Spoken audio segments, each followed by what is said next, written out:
Okay.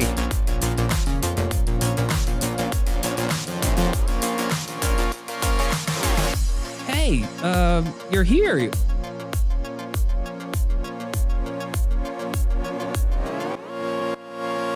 That's my wife.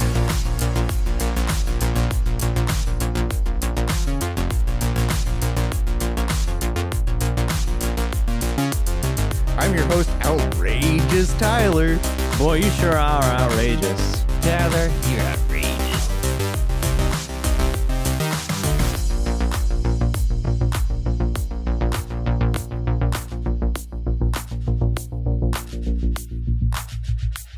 I am the law.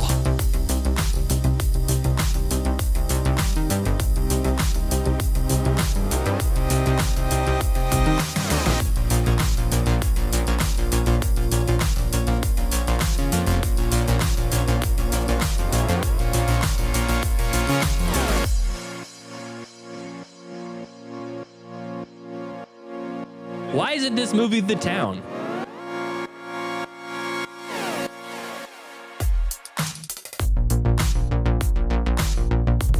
Whoa. Feeling good. Whoa. Whoa. Whoa. Feeling good.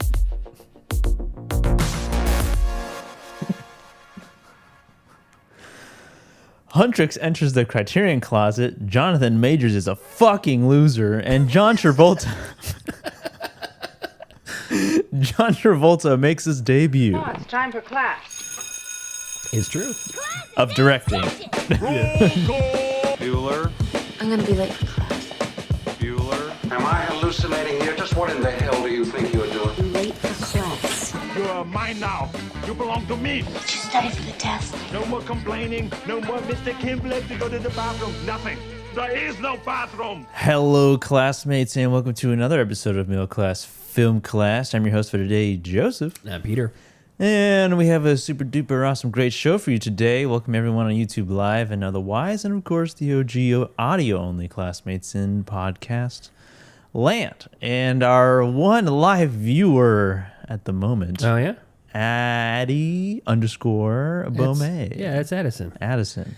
Addy Boomaye. I'm pretty sure that's a reference to... Boomaye. Shark bait hoo-ha. No. There's it's When We Were Kings. It's Muhammad Ali when he went to the Rumble in the Jungle, the Thrill in Manila. Ah, Ali Boomaye, Ali Boomaye. got it. That's what they would chant. I think it means like Ali's the greatest or something like that. Oh, okay. And we are officially 258 days until Dune Part 3 releases. Oh, congratulations. And the countdown Whoa. continues. We're in April now. Proud of you. Past April Fool's Day. Any pranks? Get pranked? No, I didn't get pranked. Do any pranks? I didn't. I was not on the receiving end or the giving end of the pranking this year. Okay. I think it was actually kind of Have you pissed at myself. Have you ever done an elaborate prank for April Fool's Day or been elaborately pranked? When we were kids, we used to take my dad would eat cereal every morning for breakfast. That was his go-to breakfast, and we'd switch the bags in the 2 boxes of cereal. I see. So he thought he was pouring out Frosted Flakes, but it was actually plain cornflakes. Oh. Got him good. I thought you were going to say you replaced the entire gallon of milk with cum. No, I did not have access to that much cum back then. Okay. But today I do. No, and I've had some at work. Like I've had some managers where like their entire team calls out sick, like one after the other. Yeah. Start at 6 a.m. and they all, hey boss, I'm feeling bad and call out sick. Okay. Like 10 in a row. Oh, really? And then the manager calls me and it's like, bro, I got no staff today. Can you help me out? I'm like, yeah, I'll be there. And then we walk into work and everyone's there. Oh, okay. Yeah, that's a funny one. I love an innocent prank. You know, just like finding a miniature version of a condiment and replacing every single version of that in the That's fridge.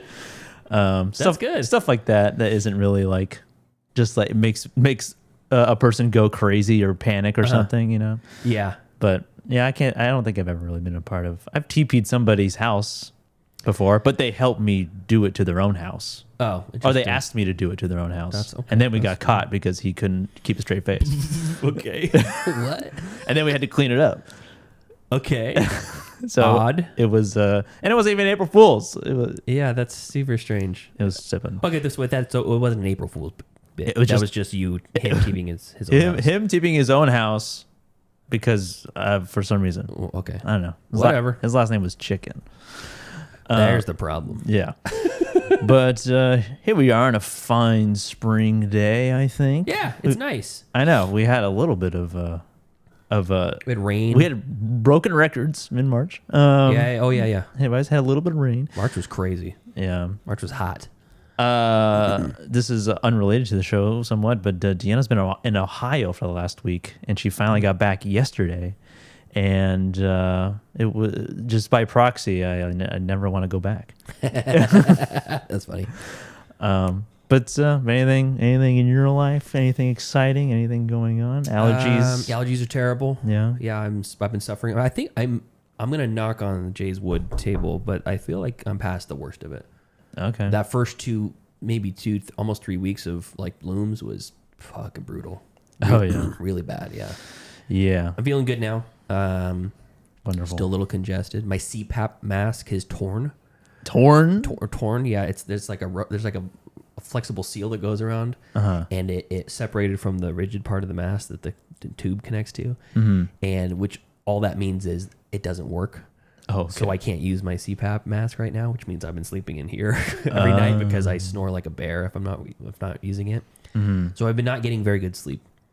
I'm sleeping without my doctor prescribed mask, and I'm not Feeling good. feeling good. Yeah. I'm feeling bad. I'm feeling tired all the time. Well, I hope you feel better soon. Yeah, new one's coming though. That's actual audio of me last night over and over again. Well, I don't know. Let's get into some Gavin Cheddar. All right. Find some charity, ye lad. Now's the time for gab and chatter. Gavin Cheddar movie news. Things to talk about, movie related maybe. Pete. The only thing I really have is that I wanted to shed light on the fact that K-pop Demon Hunters is being ushered into the Criterion Collection. Very quickly. Yes, best animated feature this year, so it won. And some people I've read when I hear articles about it and I see the comments in there, which is always a disaster. Don't read comments on anything.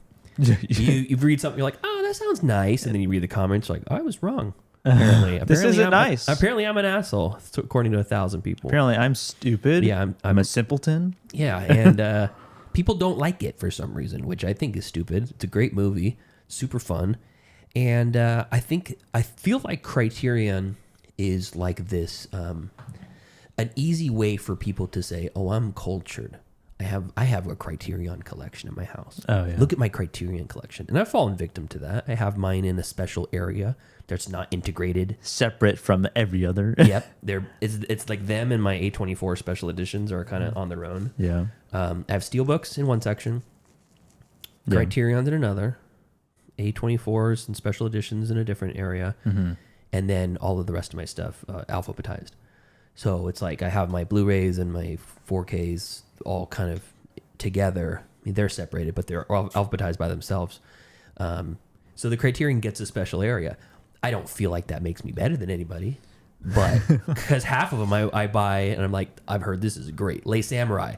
Oh yeah, that's gonna make me a movie buff. And I watch it. I'm like, I don't get it. French guy pretending to, it's like an assassin, Yeah. He's a French assassin. I got to rewatch it because I didn't like it the first time and it was a blind buy. And I'm like, fool me once, shame on me. Yeah. I've had other blind buys from Criterion that I've just did not land on me whatsoever. And then I've had really good ones. Like Is the blind buy based on what you've heard about it or the cover? price, usually price and the price. price and reputation. Okay. Yeah. So, I base it on how cool it looks. yeah. Why can't I see the chat? Why is that not working? I don't know. It's not much going on Yeah, I don't know. I still want to watch. I want to monitor. other than Beaumaye or Addison confirming your Rumble in the Jungle reference. Oh, cool. But it's Ollie Kill 'Em. Yeah. Ollie Kill 'Em. Yeah. Great documentary. Criterion documentary, by the way. When We Were Kings. I have that on right. disc. Okay. That's why, because I'm better than you. Yeah. It's not just it's a documentary on Criterion. Yeah, it's a documentary about one of the greatest athletes of our time, or before our time, I guess. So people are up in arms about K-pop Demon Hunters because they're like, it doesn't belong in The people Criterion. being like this film bros. Chuds, yeah. Yeah.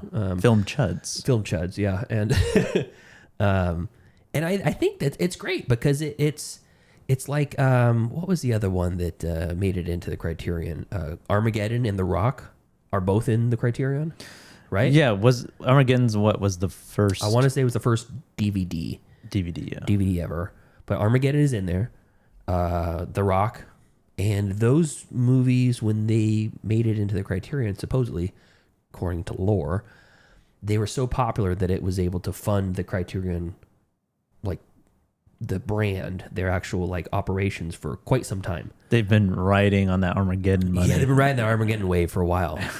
So, And now they have the Criterion Closet, which is this social media sort of marketing thing that they've done where they invite actors, directors, other artists, and that's kind of blown it up as well. yeah, exactly. Yeah. It's become this really trendy, cool thing that people seem to love, and I think it's cool. Yeah. And the reason I'm bringing this up is I don't think there's anything wrong with having casual stuff in this like art house experience or art house like branding, because it's like that's almost like David Lowery. He did Pete's Dragon, and then he did a Ghost Story, and then he did Pete's Dragon, and then he did The Green Knight. It's like, do one that makes the money, then do one that can get you your vision. Yeah. It doesn't you don't have to be like I don't like the idea of like people labeling somebody or a brand or whatever a sellout because they're not 100% true to the vision. If it perpetuates you being able to continue to make money and longevity and bring more titles to these restorations or old titles that people may consider lost but are great, like Godland. It's not an old title, but like who else would release that? Yeah. And it's fucking beautiful. It's a wonderful Criterion release. So it feels to me the same way that when I see like a Taylor Swift concert in theaters and people are like, get out of my theater. Ugh, I need to watch Marvel 17 or whatever. Yeah. Or I need to watch the new Robert Eggers movie. And there's children here. They're not supposed to have fun in the theater. Yeah.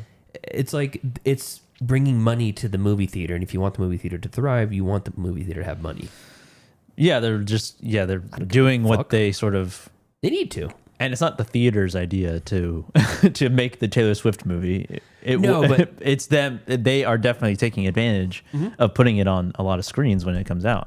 And it's not just like stuff like that. It's whatever brings in the most money. They're not going to show something like Lamb in Century Theaters and take up 3 different theaters. Yeah, it's almost like I could see them doing like a pay-per-view fight, like a boxing fight or a UFC or something like that at a theater. Imagine if you were that type of like fan and you wanted to see the big fight. And a lot of times people will go to like their friend's house and they all get pay-per-view and everybody chips in on it. It's like $250 for the fight on pay-per-view. Is it that much? Sometimes, yeah. Oh my God. I thought it was like $20. No, I'm not. Those days are gone, my friend. Damn. Yeah. I never bought anything on pay-per-view. Oh, okay. Yeah, I don't know if that's the accurate pricing now, but I know that some of the big ones, they get pretty pricey. Wow. Because the idea, they know that people are going to do like a party and everybody chips in. Yeah, so stupid. Yeah, it's wild. It's like the password sharing thing where it's like, Yeah. they're like, they know what we're doing. And so they're just trying to charge as much as like how it would cost to get those amount of people at that party if they bought it themselves. Well, I mean, it's no different than licensing it to like a Buffalo Wild Wings. That's probably tens of thousands of dollars per location because that's the attraction to get people into your business. So you'll gladly pay the money to have it on so people come in. Yeah. But imagine having that sort of person going to a theater to watch it and you're paying $20 to go see it or $15 and you get snacks and stuff and you can hoot and holler and it's on the big screen, the biggest you're ever going to see a fight. And if it's the entire night, you're talking like 10 fights. You could be there for like 3 hours in the theater. Yeah. It seems like it would be a viable business proposition. And I wouldn't give 2 fucks if they did it. If it helps keep the theaters open. That's my take on it. Yeah. I mean, there's that, obviously that perspective of, from the theater's point of view of like financially, and like obviously like we like going to the movies, so yeah, keep them alive. And then like the idea of like a concert movie, people like who weren't able to go to, in this case, Taylor Swift's Eras tour. Yeah. Right, because the tickets were expensive, also sold out. Yeah. This is as close as they're gonna get to like a big venue live experience with like loud speakers Without going to go see it in Vegas or whatever. Yeah, exactly. So it provides that a close of experience as possible to something like that. And it doesn't bother me that much that that's happening. Like Cake Pop Demon Hunters had a sing along version in theaters. Super cool. And that brought people to the theaters, which is great. The only time it bothers me is when I'm right next to that theater and I can hear it. That's funny. But usually that applies to like any other case, any other like You're watching a period drama and Mad Max Fury Road is next door. yeah, You're like, fuck. which is a future period drama. Yeah, but you're watching something more or like more low key drama, and then you have your Spider-Mans or whatever next door. Yeah. You know. But whatever. Yeah. K-pop in Criterion. I'm all for it. Congratulations, Huntrix and whoever made that movie. It's just an announcement. Is there a There's a bunch of other titles too, but that was the one that seemed to be no like, cover yet? No cover art yet? TBD, I think. Okay. Yeah. I'm curious. Couple things from the chat. Addison says his worst blind buy was Under the Skin after a major publication called it the best horror movie of its decade, which I love that movie. I would not call it a horror movie. No, I wouldn't call it a horror movie. I think it's great. It's a very weird movie. It's a Jonathan Glazer movie, right? Yeah. Where Scarlett Johansson doesn't talk. She's an alien. Is an alien and Yeah. just lures men and kills them. Yeah, and they lures them into her black pit. Isn't it? What's his name from Different Man? Isn't he in it? A different man. With elephantitis. Adam Pearson? Yeah, isn't he He's in it? I think so. He's one of the guys that she lures in. I have no idea. Maybe Because there's like the still of her and him, or a man with elephantitis in the Black Void. And I I only watched that movie once, Yeah, I've only seen it once too. and I just can't. I remember the Black Void, the various shots of the Black Void, and then also like the GoPro camera of her driving around. Yeah, that was odd. But yeah, I would definitely seems like that would be a movie that would be underwhelming if you were expecting a horror. And then The best horror movie of its decade. Yeah. That's crazy. That's crazy, Mark. And then he also says that he would love to see a boxing match in a theater. Average pay-per-view price is about $80. Okay. Yeah, for an average thing, I think like if you were to see Tyson Holyfield again, that sort of a level of fight, or like Floyd Mayweather or This Canelo. Jake Paul and God. Manny Pacquiao. I was there. I saw the Evander Holyfield Mike Tyson fight where he bit his ear off. Oh, really? I was at one of those pay-per-view parties with my dad. I was a little kid. Oh. And I saw it and I was like, is this how they go? So this is boxing, usually huh? bites his ear off, huh? That was fast. That's a bold move. Yeah, bold move. So anyway, that's all I got. Okay, I have a couple things.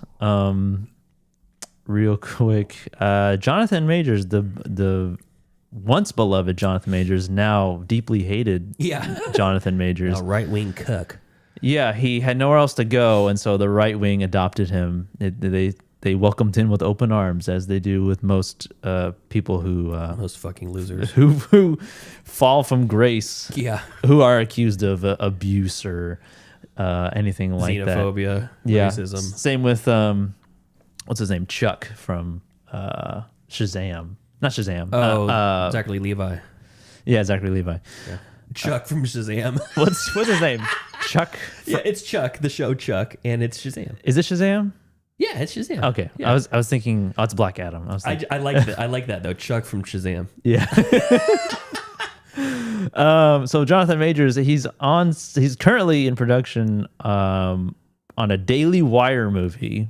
Him and Ben Shapiro are at it. Yeah. At it again. And it's an action film. They're filming in South Carolina, and Jonathan Majors and co-star J.C. Kilcoyne fell through a window during production after a sheet of tempered glass was placed loosely in a frame for a later stunt that was not supposed to involve the actors. They both fell only 6 feet. But Kilcoyne required stitches across his hands. There is video of this that you can look up, and I saw recently of them like filming the scene, and then they kind of stumble, and you kind of see them just fall out of a window. You don't see them land or anything. It accelerated an IATSE strike that had been building for 5 weeks over a growing list of safety failures on the non-union set. Oh, it's non-union. It's a non-union set. And the list does not stop at just the window, just the loosely placed glass window. Props had fallen on crew. A rigged tree branch struck the set medic. No pre-stunt safety meetings were held with department heads. The production special effects supervisor had previously pled guilty to illegal possession of explosives and was legally prohibited from handling them. The crew had no unit production manager and no accessible crew list. They built one underground themselves. A location was pushed forward despite a contractor warning of asbestos and visible black mold. More than 60% of crew signed union cards. When deadline reached producers for comment, Dallas Saunier, I assume is a producer, replied, "We don't negotiate with communists." What the fuck?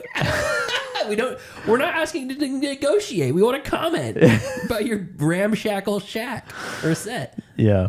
So, oh my gosh, that's crazy. So as a right wing set is not following protocol. Hollywood, I mean, they're like, we're not gonna follow the Hollywood, the commie-wood protocol. That's just a fucking communist trap. Yeah. They want laws to restrict us. I can't even make a movie no more. I can't even build a car without seatbelts in it anymore. I know. That's communism. So that's what's happening on that set. He fell 6 feet out of a window, and I think he's hurt himself somehow. What is the name of that movie? Does it say? I don't know. It doesn't say. It just says Daily Wire action film. Okay. That's what it's called. Well, I could have sworn, wasn't it supposed to be a like he was a twin with somebody that didn't look anything like him? Oh no, they're doing like their version of Sinners.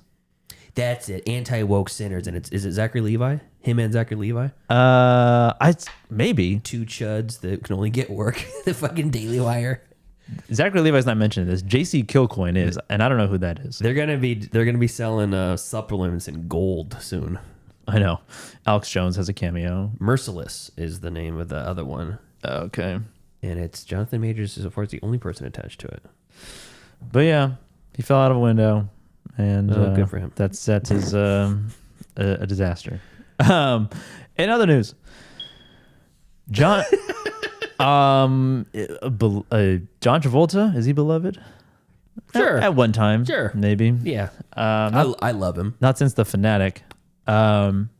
I'm in love with him. Fred Durst, The Fanatic. John Travolta is making his directorial debut based on a book that he wrote. Oh, God. 30 years ago. It's a sequel to Battlefield LA. Yeah. Whatever it's called. No, it's Battlefield Earth. Yeah, Battlefield Earth. Yeah. Him with an alien with dreads or something. He's great. I don't think you think he's an great alien. movie. He just No, he is. John Travolta with dreads. It's the yeah. It's how Earth was populated by Thetans. It's the L. Ron Hubbard. Oh, it's like a story. Scientology movie. It's a Scientology movie. Yeah. Yeah. Forrest Whitaker's in it. Oh God, bless his heart. It's called. It's subtitles Dutch Angle. The movie. It was like one of the growing up. It was like one of the first movies I heard was like one of the worst movies. Yeah, it's concerningly bad. Yeah, for the budget, it's concerning. I don't know. Gunslingers is. I know, dude. I have not seen it, so it's like Gunslingers is inept, while Battlefield Earth is like offensive. Oh, okay. Like it's purposely bad. Oh, okay. It's like it's on a vendetta to offend us. I always got Battlefield Earth and Battlestar Galactica confused growing up. I was like, isn't that show? I've never seen Battlestar Galactica. Me either. So that's why I got. I've never confused. seen Stargate SG-1 either. Same thing. So yeah, it is also this movie, this directorial debut, based on a book that he wrote himself over 30 years ago. It's premiering at Cannes. Cool. At Cannes. Okay. Yeah, and the title of it is Propeller One-Way Night Coach. That's the name of the book. Okay. And it's inspired by the actor's lifelong adoration of flying. Okay. And it's going to premiere at Cannes, and then it's going to be streaming on Apple TV on May 29th. So Yeah, and John Travolta is 72 years old, by the way. He's an old. How was Nick Cage? I don't know. I'll look it up. So I guess 62. I guess Travolta is like this big pilot guy. He's got a pilot's license. He got it at the young age of 22, and is now certified to fly various planes. He flew in Look Who's Talking and Broken Arrow. The book and now He flew in. Look Who's Talking. yeah, he flew in. He's a pilot. What scene would require Look Who's Talking? Isn't he a pilot in that movie? I don't know. I mean, either. I'm just guessing. Hey, Binge Lord's Dan's in the chat. What's up, brother? The book and now the film center on young aviation enthusiast Jeff and his mother. They set off on a one-way cross-country odyssey to Hollywood, which transforms a simple flight into the trip of a lifetime. Between airline meals, charming flight attendants, unexpected stopovers, larger-than-life passengers, and a like this. thrilling glimpse at first class, the journey unfolds in moments both magical and unexpected, charting the course for the boy's future. I don't like this. Oh boy, I want to fly now too. With Tarantino regularly in attendance at Cannes, expect some kind of Pulp Fiction related tie-in moment to take place at the festival. I am expecting that. If for nothing else but a polite red carpet moment with Travolta and the Palme d'Or winning filmmaker. Palais? It's I assume it's a French word. Palais.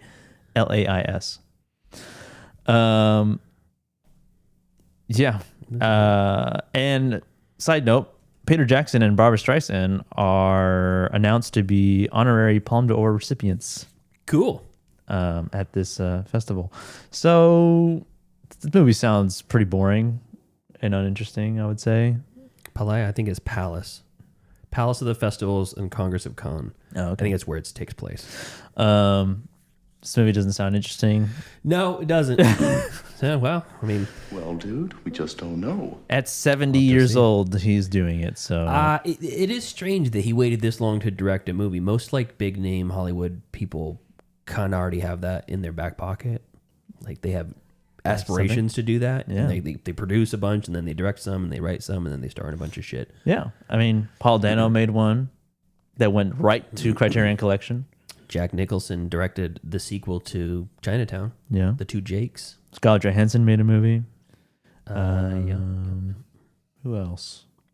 Michael B. Jordan directed Creed Yeah, 3. I heard that. And I was like, I'm pretty sure Travolta's the only one who hasn't.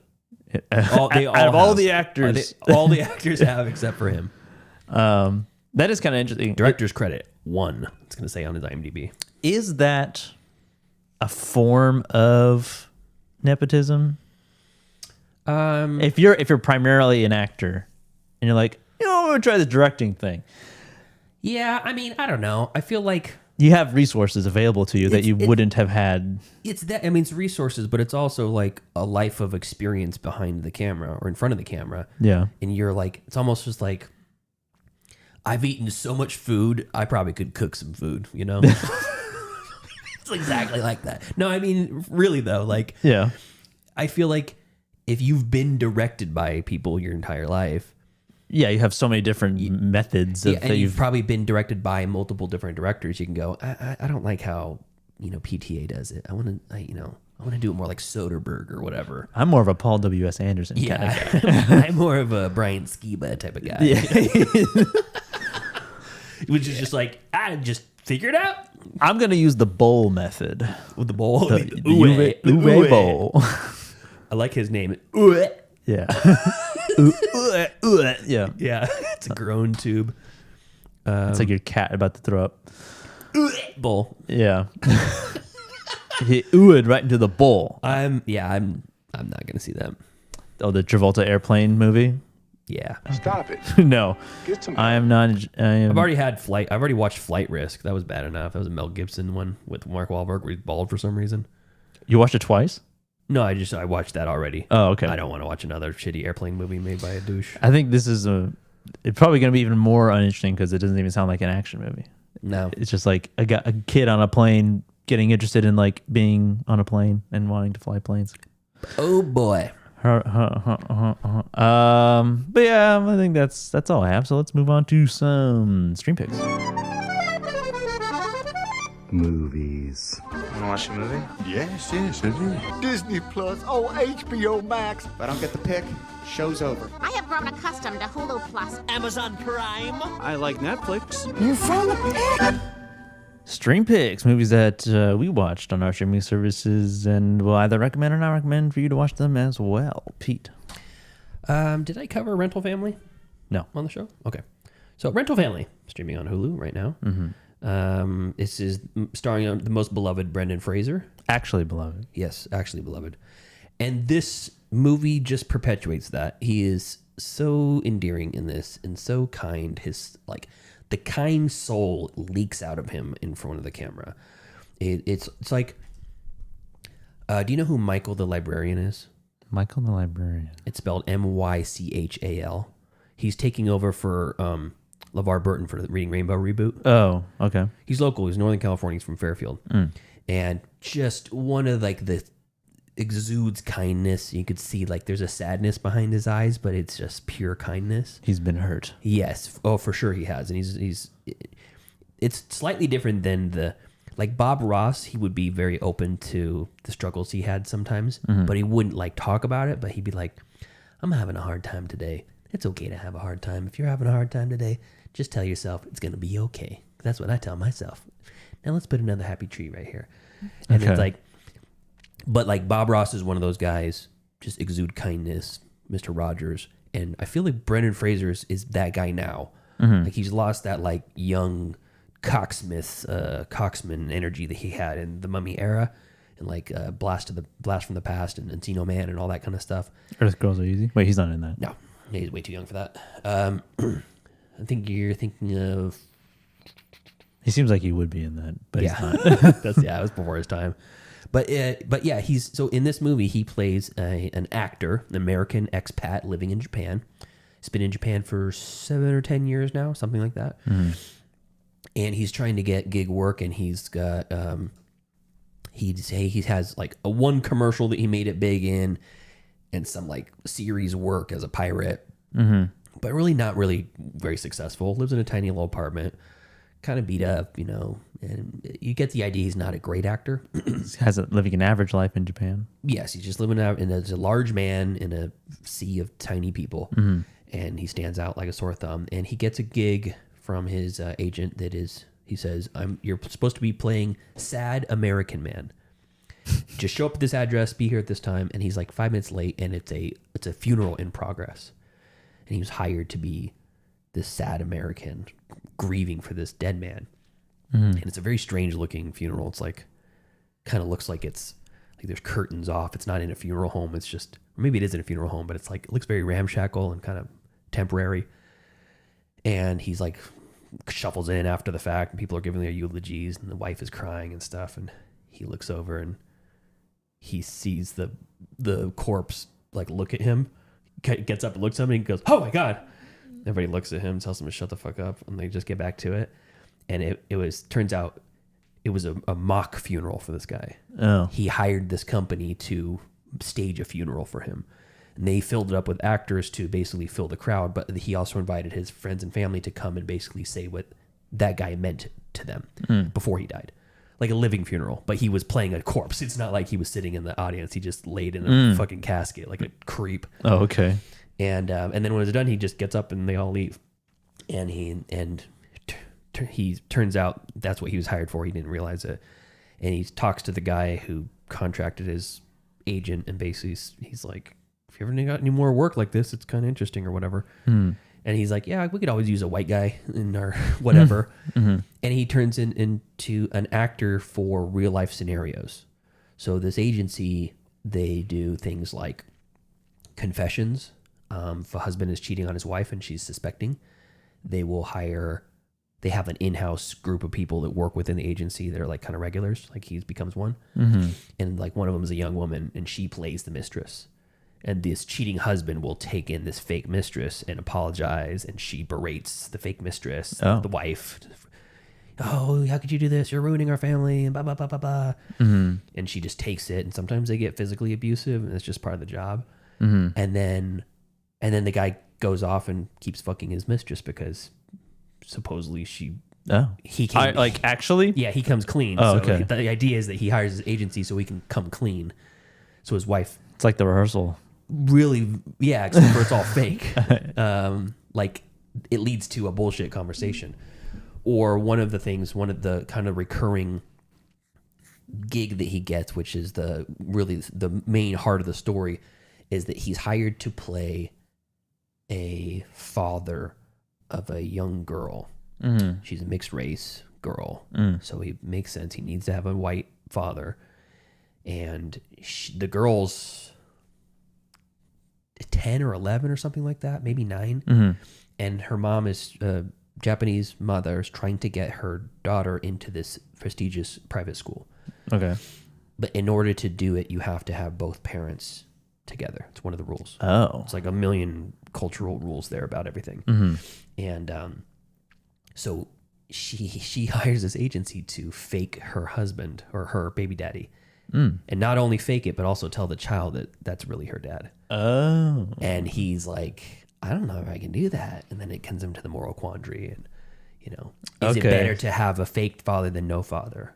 If you're doing it for the job, is it bad? I think we can all say, just following orders, just doing the job. So then in Of this course context, the actual dad had left. He's gone. Yeah. Early on. It was the one night stand or something. Yeah. So maybe she doesn't even know him, but, and then also he's doing it so that she can get into the school. So the end result of this whole ruse would be good for the child. Yeah. So, but it's heartbreaking because she's a cute little kid and she's like, I'm pissed at you. I can't believe you can't just walk into my life and pretend to be my dad and blah, blah, blah. And then once they get super close, he loves this little kid and just he's so sweet. And then at some point she's like, okay, well, I'll call you my dad, but you have to promise you'll never leave again. And he's like, I promise I'll never leave again. And he's like, it's going to end in heartache. Of course it's going to end in heartache. Yeah. So there's 3 or 4 different kind of scenarios that are similar to that and some really interesting characters throughout the story. But yeah, really, really high recommend. I think this is a great feel-good movie. And he's also not a perfect antagonist. Like he's flawed. Who? You mean protagonist? Protagonist, yeah, sorry. He's not a perfect protagonist. He's very flawed. And you see that. You see warts and all, his personality and his shortcomings and trappings of his own life. And, you start thinking about how did he even get here? He's completely alone in this foreign country, no connections. And it's interesting. So, yeah, I like it. It went in places I didn't 100% expect. And then some other things that were very much predictable, but I didn't care because I was having a good time. Yeah. So that's Rental Family streaming on Hulu. Sweet. Let's see. Next up, Send Help is out for rental right now. Brianna really wanted to watch it. We rented it. It is super fun still. Super fun. Binge Lord Dan's in the chat. He says, my streaming pick is the Pizza Movie on Hulu. Possibly more laughs per minute than any comedy since Airplane. Oh, hell yeah. Hell yeah. Love that. Second streaming pick on Tubi, Kevin Smith's Nepo project, Yoga Hosers. It just made fun of Canada, and I'm pretty sure they didn't have anyone on the writing staff who knew anything about Canada. That's funny. Yeah, Dan is Canadian. Still very fun. Side note, Lily Rose Depp spoke French, not any sort of Canadian French, and Johnny Depp was absolutely not doing a Quebecois accent. It's so easy to do, too. Any word that starts with an H, remove the H, and any word that starts with a vowel, you have to pronounce the H. What the fuck? But 5 stars for both. I've heard really mixed things about Yoga Hosers, but I've never heard a Pizza Movie, so good recommendations. Okay, back to Send Help. Watch it. It's great. It'll probably come to streaming within soon, though, so you don't necessarily have to, pay the money to rent it. I watched a short by recommendation of Binge Lord Dan on YouTube called WWJD 2024. It has... What Would Jesus Do? What Would Jesus Do, yeah. Okay. It has Tony Revolori in it. He's the little kid bellhop with the mustache. Like he's maybe Mexican, maybe Indian. I think it's Mexican in Grand Budapest Hotel. Oh, okay. Tony Revolori. He's been in a bunch of stuff. And then 4 young ladies, and they hit him in their car, and have him out in the desert, and they think he's dead. They're going to get rid of the body.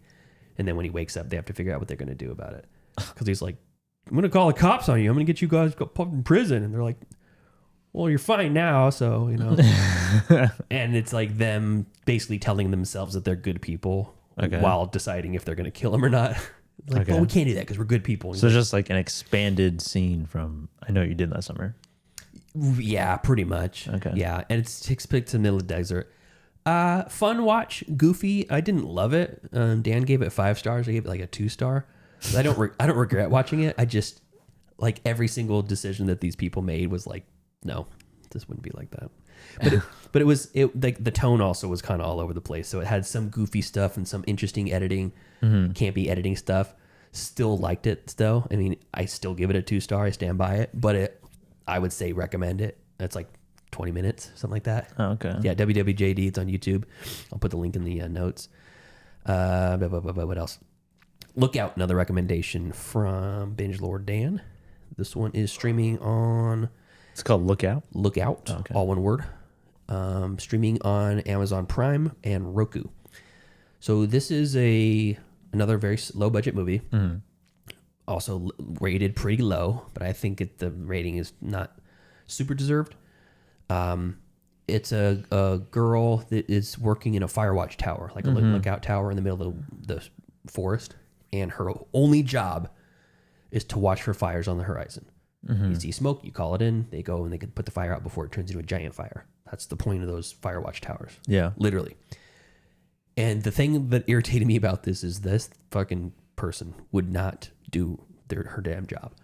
She's like, okay, I did my check-in for the day at 9 a.m. check-in. I'm going to go take a walk. I'm going to go hang out. I'm going to go stretch and take a hike and do this and do that. It's like, Liz, stupid. You're supposed to be watching for fires. And then she gets mad when her boss is mean to her about it. So that's the plot of it. But there is I don't want to say what it is because it's kind of a fun reveal. Something mysterious is happening. There's something supernatural in the woods. Okay. And she essentially has to go toe-to-toe with this supernatural thing, whatever it is. Okay. And it's very low budget. It looks pretty good for low budget. And there's some like a kind of practical effect work that I thought was better than I was expecting for ultra low budget. The problem is that most of the actors in this are just not good actors, the main girl included. The guy who ends up being kind of like the antagonist, I liked his energy. He gives me like insane Zachary Levi energy, which I liked. But yeah, it's an hour and 20 minutes. It's a short watch. If you're like low budget sci-fi stuff from something off the beaten path, check out Lookout on Amazon Prime. Similar title to Send Help. Yeah, Good except for this is all one word. Lookout. 2025. Oh, so Lookout, like not Look Out. No, it's a lookout. You're on a lookout. Oh, I see. Yeah. You know what? I didn't even. Oh, yeah, I forgot. I finally watched Scary Movie 5. Oh, Finished off my Scary Movie. You didn't talk watch about through. it? I did not. I watched number 4, and then I was like, I was gonna watch 5 back to back. And fuck, number 4 was just draining. Really got to me. It really was hard. Boy, was I wishing I was watching number 4 when I was watching number 5, because Scary Movie 5 is probably one of the worst movies I've ever seen. Okay. Like, Gunslingers looks like Schindler's List compared to this. It's bad. The jokes in this movie aren't even structured like jokes. Like there's not even a place to laugh. Like it's just things are happening that are not even funny. It's just, I can't even explain it. It's so bad. And Charlie Sheen is the through line, and he's in it again. Simon Rex is in it again. They are still playing, I can't remember, they're like still playing uncle and nephew. Oh, yeah. But they have different character names in this. Is it, okay, this is kind of unrelated. In Signs, is it Mel Gibson and Joaquin? They're brothers, aren't they? I thought they were brothers. Is he the brothers or brother-in-law? I can't remember. I think they are brothers, because I know that he's the uncle to the kids. But I don't know if it's his late wife's brother or not. Oh, right. It's either his brother or his late wife's brother. So either it's his brother or brother-in-law. It might be that. Anyway. Either way. So in this one, yeah, they play different names. There's like an extended sex scene with Lindsay Lohan and Lindsay Charlie Lohan. Sheen. Oh. Yeah. And they're both playing themselves, I think. Well, actually, he's playing a version of himself. He's playing Charlie, but he's not himself. It's like in 2.5 Men. It's just, it's so bad. This is some of the worst shit I've ever seen. Like, you could have burned the film stock for heat and it would have been a better use. What are they parodying in this? Paranormal Activity. I can't remember. Just bad. Let me see if I can look at the poster to jog my memory. I watched it 2 weeks ago now, so Yeah. let's see. Oh yeah, I forgot. What's his name? What's that white rapper's name that died? Mac Miller. Mac Miller? Yeah, Mac Miller's in it, and him and Snoop Dogg have a whole section. Really? They got Mac Miller to be in it. Yeah, and they have an entire extended scene. Oh, Mama, they're parodying Mama. Okay. Not good. They have a whole extended scene where they roll like a giant blunt and try to smoke it. That was in Scary bad. Movie 2. Yeah, it's worse. It's bad. Take it to the head. Take it to the head. It's Cat Williams is in it too. He's a priest that comes to the house to like exorcise the house from Paranormal Activity. Mm-hmm. He's horrendously unfunny, and I usually like Cat Williams. Mm-hmm. Snoop Dogg is the worst he's ever been. It's just stinker after stinker after stinker. Heather Locklear's in it for a second. Molly Shannon's in it for a second. Daryl Hammond, Terry Crews, Mike Tyson. Oh my God. Cameo after cameo after cameo. Yeah, this may be all as themselves. Yeah, I think so. This may be the worst movie I've ever seen. Okay. Yeah. So on my so Scary Movie 6. Fuck, dude. It can only go up. On my Letterboxd list of friends that have watched this, 14 have watched. 1, 2, 3, highest 4, rating. 5. 5 as a half have it as a half star. 3 have it as a 1 star. Mitch gave it 1.5 stars. Mitch Burns. Okay. And Michael Elliott reviewed it and didn't even give it a score. He gave it a bomb. A bomb? Bomb. Oh. Very rarely he gives a movie a bomb, and this is a bomb. So Yeah. I'm not even gonna tell you where to stream it. Don't watch this movie; it's cursed. So, but I gotta watch them all in preparation for Scary Movie 6. Yeah, I'm not gonna know what's happening. Yeah, yeah, I don't know. It sucks. I'm gonna be totally lost. You're gonna be lost, dude. Yeah. Yeah. When I go and buy a movie ticket to go see Scary Movie 6. Scary Movie 5 is a true punishment movie. This is a punishment movie. Okay. This is, if I look it up in the dictionary, punishment movie, it's this. Yeah. Fuck, dude. If you want to challenge yourself, go watch it. Oh. So, anyways, that's what I got. Okay. And me and Joseph watched a movie in theater, which we'll talk about later. Oh yeah, that's right. Okay, I only have a couple. I rewatched David Lynch's Dune. And I think I may have been a little bit harsh on the first watch when I talked about it. Really? I remember hating it. You remember hating it? I watched halfway through and I stopped. Oh, okay. I was just a little hungry for some Dune content, and I just wanted it like in a nice little package. And Lynch's Dune is the whole first book. And I also it was like, I can't remember what night. It was a weeknight, and I just wanted a nice little just 2-hour movie, and that was it. And it contained the whole story.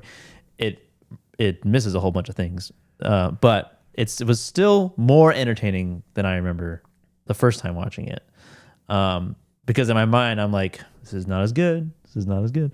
But I think there are certain strengths in David Lynch's Dune, in terms of like what he was able to do at the time with like production design, which is pretty crazy in that movie, and some of the practical effects and some really terrible CGI or computer effects. Oh, the shields. The shields looking like Roblox characters, or it's like Tron. Yeah, it's like so of the time, and they totally rush the second part of the story. It's like you have the first part of the book, like Dune Part 1, you have that story. That's like 75% of David Lynch's Dune. And then you get a totally rushed version of the second part. And it's just not, it's just just glosses over so many things. They exclude the fight with Jamis when Paul joins the Fremen, which I think is a pretty pivotal part of the story. They also Lynch decided to add a pug to Gurney's character, which I thought was so interesting. Goofy. I think there's a little bit more of a deeper meaning behind why he did it, but the idea that it was a pug was pretty hilarious, and like him rushing into battle with a pug in his arm is pretty funny. Binge Lord Dan says the first half of David Lynch's Dune is better than Dune Part 1. Well, better set design, better Baron Harkonnen, and they show you navigators. Well, what's the navigators? What's that? The guild navigators. It's like they show the navigators in the book. I don't know. People are complaining that they don't show it in Denis' version. I don't think it's that big of a deal because they're not that prevalent in the story at all. But it is cool that he does show them. They're just basically just like mutated humans who've consumed so much spice they turned into fish people. Cool. And that sounds cool. And I'm hoping in Dune Part 3 we do see a guild navigator. I want to see a guild navigator. They basically just live in these spice tanks. Shit, gold right there. But Baron Harkonnen, he is really disgusting. He's really disgusting in the book. He's really disgusting in Lynch's Dune. Like slimy, oozing. Like he's got a bunch of legions and stuff. They really play on his sort of like pedophilic nature. Mm-hmm. And he's a much softened version in Denis' version. But I feel like it's while like we do want to portray him as like a real piece of shit, real bad dude. Mm-hmm. He does. I feel like Denis handles that well for like a PG-13 movie. And you'll notice in his movies, like he's got all these like young people around him that are like shivering in sort of like fear all the time. And he looks like Trump and Lynch's. Oh yeah, because they have orange hair. Orange hair. It's fat, a little fat, slimy. Yeah, pedophile. But yeah, I'm a big fan of Stellan's heart. Vladimir. His name is Vladimir. Baron Vladimir Harkonnen. But yeah, Lynch's Dune. It's entertaining. It's a fun sci-fi movie. You get to see oiled up Sting in like this Speedo thing. Forgot about Sting. Yeah. Which is like he's a much more crazy person, like crazy character in this, like just like off the walls crazy kind of guy. But it's a fun watch, like 80s sci-fi, and you get a cameo from Lynch in it as well at some point. Yeah, that's streaming on Max. But it is cool, nice. I watched it on VHS. Oh, okay. But felt right to do. But yeah, I just like kind of love all versions of Dune. Even the BBC miniseries, like it's so campy and cheesy, but it's like just really fun to watch. Mm-hmm. And like the different versions of like the characters that you get, like in the BBC miniseries, Paul's character is such like an arrogant little fucker, and he's so annoying.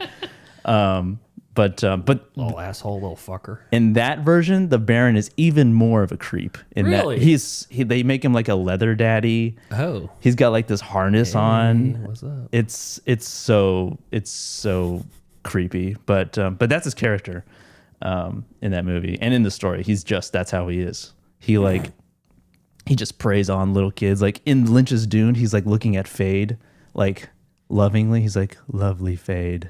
Yeah, I remember that. It's so weird. And that's what he says in the book too. He even says it about Paul in the book. He's like, oh, I just want him. Anyway. But yeah, right, cool. Streaming on Max. And then I watched... Did you fuck that spider? The spider. Do you think he fucked the spider? What does he do with that? All the spider hands. What does he do with all that? And then I watched Anaconda, 2025 Anaconda. Oh. Went straight to Netflix pretty quickly. Yeah. I think.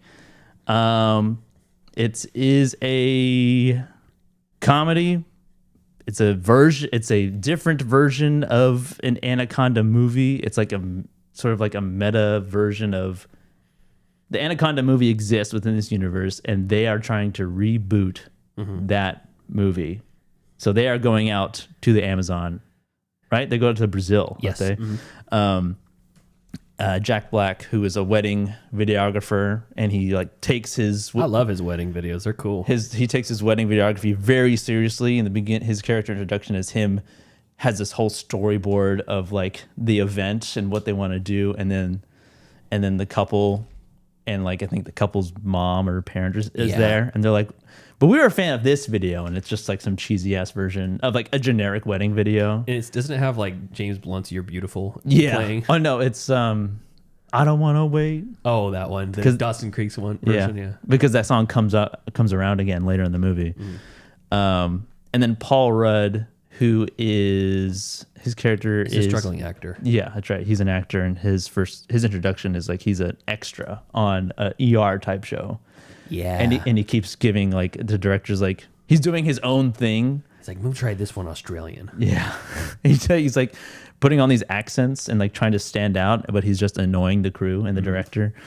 And so they're both like kind of in the same world, and they're friends, and they wanted to do like they were going to go to Hollywood together, and Jack Black stayed home. Yeah, basically. And they kind of just sort of like married Rashida Jones.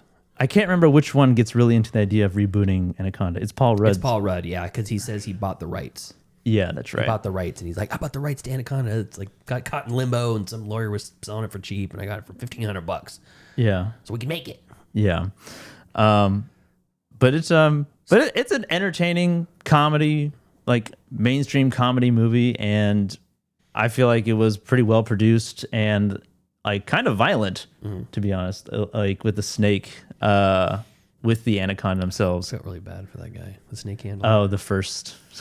Yeah. It was funny. It reminded me of in real life on, I think it was Friday the 13th, the actual snake that was killed by an actor and it wasn't supposed to happen. Yeah, and he was this pet snake of one of the handlers. God, that's terrible. And I feel like that was kind of maybe an homage. Maybe I could see it. And a little bit of a homage, because that story came out, I don't know, a couple years ago.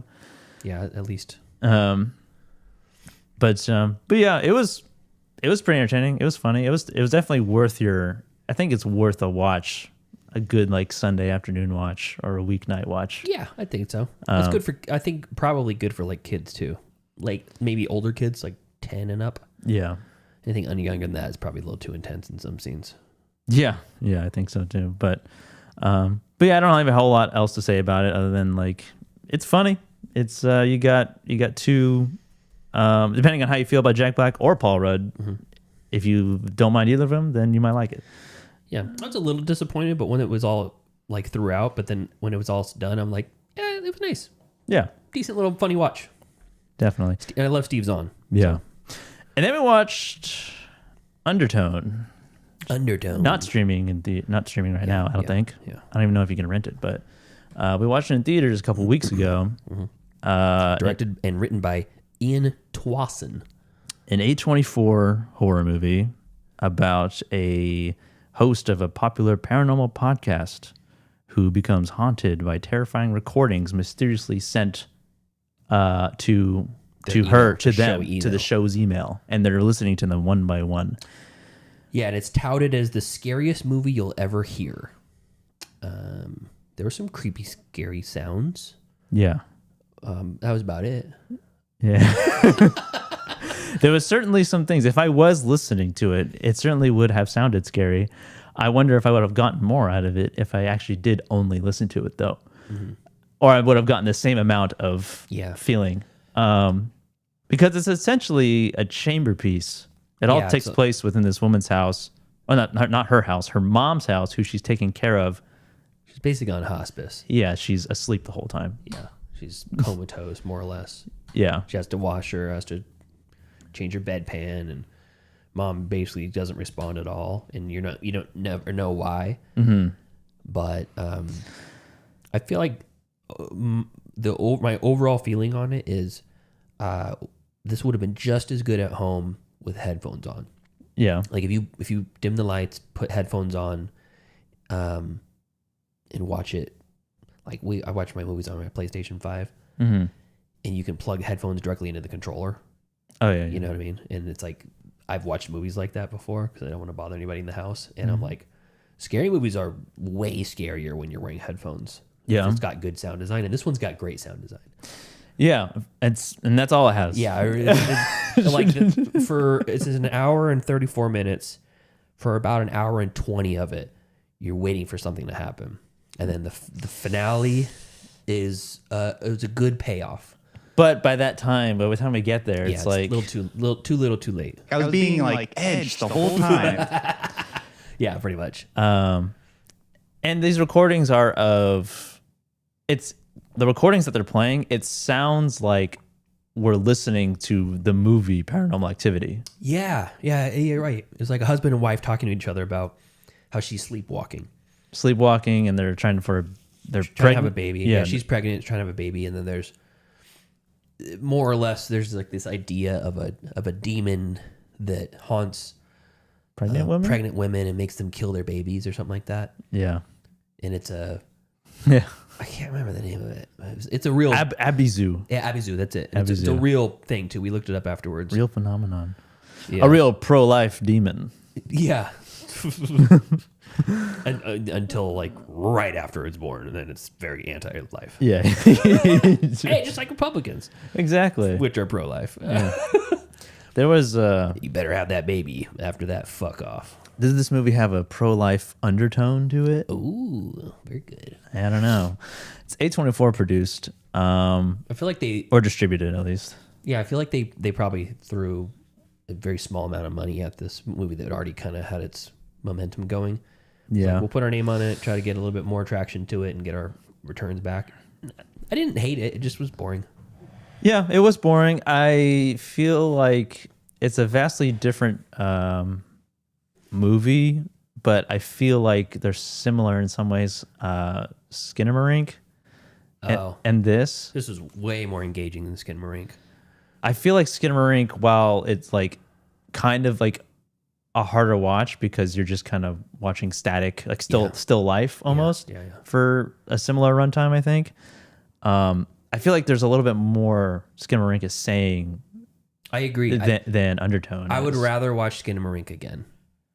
Even though there's like, it really forces you to like lean into like, what the fuck is happening? Now watch that with headphones. Maybe that I did. Oh, you did? Okay. I did, yeah. And I watched it in the dark.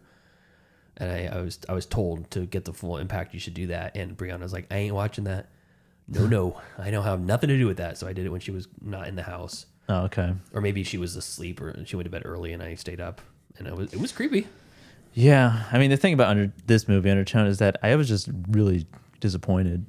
Not that I had like super high expectations, but I kind of had high expectations. It was just I was let down. You know. I mean, that's a problem when the advertising is like, "This is the fucking scariest movie. You're gonna shit your shorts. Yeah. Watch this movie and you'll die." It's like it's like under the skin level of welcome to Ultra Hell. Like Addison got sold on Under the Skin, and it was not that movie. Oh yeah. Greatest horror movie of that generation. This was not the scariest movie I ever heard. No. So no.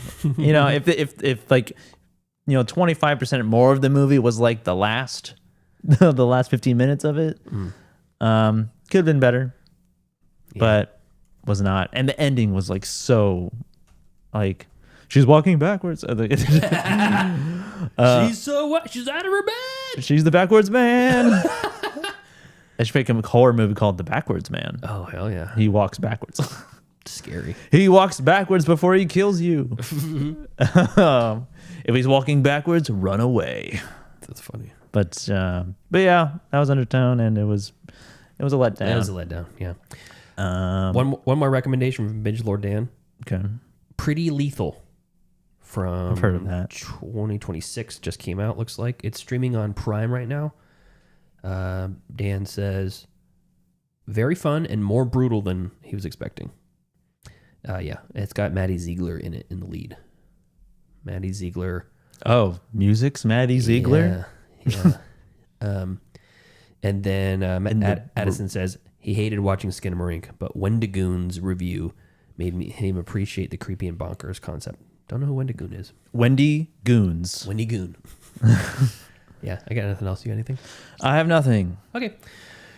Well, thank you to our cool ass yard duties over on Patreon. That's Javier, Heather, Michael, and Chris. If you want to support us in the Patreon, you can do so. Patreon.com/middleclassfilmclass, or just watch on the YouTube, share with a friend. Thank you for Binge Lord, Dan, and Addison for joining us in the chat. Appreciate it, fellas. Always good to have people commenting and chatting back and forth. If you have streaming picks that you want to get on the show, join us live. We do it most Saturdays, usually like 12:30ish, but today we're doing it a little bit late. But if you subscribe and just hit the little bell icon, I usually set it to go live about 20, 30 minutes before we actually do. And yeah, join us. It's a lot of fun. Cool. All right. Until next time. Thank you for joining us as we review some streaming picks, some news about fucking asshole Jonathan Majors, and some other fun stuff. Follow us next week or later on today as we review Gunslingers, streaming on Netflix. Follow us on Facebook, facebook.com/MCFC podcast, and send us an email, mcfcpodcast@gmail.com. And follow us on TikTok and Instagram at Middle Class Film Class, and on Twitter, Podcast MCFC. All right. Thank you for joining us. Stand by as we review Gunslingers. See you later. See ya.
Now it's time for class. Class is in session! Roll call. Bueller. I'm gonna be late for class. Bueller. Am I hallucinating here? Just what in the hell do you think you're doing? I'm late for class. You are mine now. You belong to me. Did you study for the test? No more complaining. No more Mr. Kimble to go to the bathroom. Nothing. There is no bathroom. Ooh, hello, and welcome to another episode of Middle Class Film Class Movie Review Edition. I'm your host for today, Joseph. Peter. And this week, For some reason. what was at first a punishment movie for what? For me, because losing the Oscar thing. Yeah, losing the Oscar pool, yeah. Getting last in the Oscar, between the two of us in the Oscar thing. Yeah. We turned it into a review episode because what the hell are we doing on this show? We're just kind of just picking it up, picking these movies at random. Just because, yeah. And what was a punishment movie, but for one, turned to two. This is GUNSLINGERS.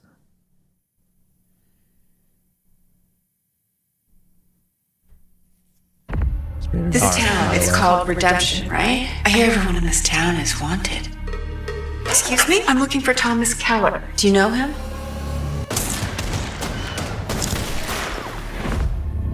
Lionsgate. I am looking for a man named Thomas Keller. Wanted for the murder of Jess Rockefeller in New York City. He's wanted dead or alive.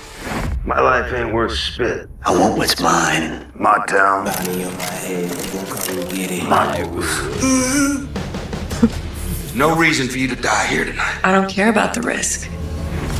Give me Thomas, or I'll collect on all your heads. Praise the Lord! There's a price on my head. I'ma let it burn! The only way we get out of here is if we do it together. How many men? 100 men, maybe more. What's up? Come on! All right then, let's load up. On 3, 2, I've been waiting for this moment. 1. The time is right now. It's fire in hell, Mary. Fire! Now for a hell of a fight. Donnie, you're my hand. Who gonna come and get him? That's Brian Skiba rapping. Not these people. Throw them on that wagon. We're collecting on all of them. Ow! There ain't no dreams coming true for me. What's the... Come on! What must live and what must die? Help me! All right. GUNSLINGERS. That was probably one of the worst trailers I've seen. Help me. Help me. Help me. Good guy, y'all, help me. Help me. Hot fire. GUNSLINGERS. Coffee. Written and directed by Brian Skiba. That son of a bitch. Son of a fuck. I'm going to find where you live, Brian Skiba. Firebomb your house. Also known for directing a movie called The Second, Guns of Redemption, which is interesting because this town that this movie takes place in is called Redemption, so same universe maybe. And another movie called... He only knows one theme. Yeah, I know. And another movie called Clear Cut, all made within the last 5 years. Okay. GUNSLINGERS and Guns of Redemption came out in 2025. Starring Stephen Dorff as the main character, Thomas Keller, Heather Graham, Nicolas Cage, Tsima, Cooper Barnes, Rendell Bankoff, and some other people. But yeah, mainly Stephen Dorff, Heather Graham, and the guy who plays his brother, Jeremy Kent Jackson, who plays the guy with the eye patch. He's probably the best in this whole thing. Yeah, the bar is pretty low. Yeah. The bar is in hell. The bar is 6 feet under. Yes. Will you find him under the mark below his name? And plot of this movie: in a town named Redemption, reformed gunslinger Keller, Thomas Keller, and mad genius Ben are guided by spiritual leader Jericho towards vindication while confronting their violent histories. Their newfound peace is challenged by violence and revenge. Wait, who's the mad genius? Ben? That's Nicolas Cage? Yeah, he's the mad genius. All right. He's like... I was expecting a bigger role for Nicolas Cage, but he was just more of a side character. Easily the best part of the movie. Yeah, easily. When he first speaks, it took me so off guard. It's not even that part. Before he even says a word, they're having like a hymnal, and he's going like this. Yeah, the whole time.